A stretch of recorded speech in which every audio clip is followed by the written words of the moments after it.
Let's see what 12 raw oysters do to your blood sugar. I have the Stello glucose monitor. I'm about to eat these oysters, of course, with Tabasco, horseradish, and lemon juice.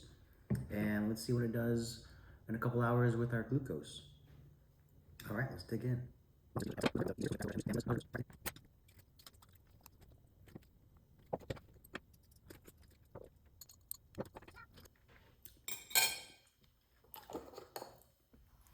All right, so 2 hours has passed by, and I'm in my Stello glucose monitoring app, and the results are interesting.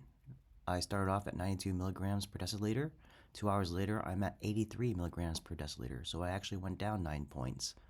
This is the opposite of what I thought. I thought it would spike up a little bit just from eating in general.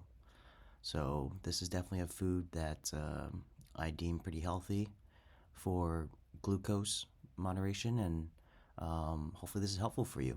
So stay tuned and request any foods that you want to have me try and record the glucose monitor activity. Awesome, guys. Thanks. Bye.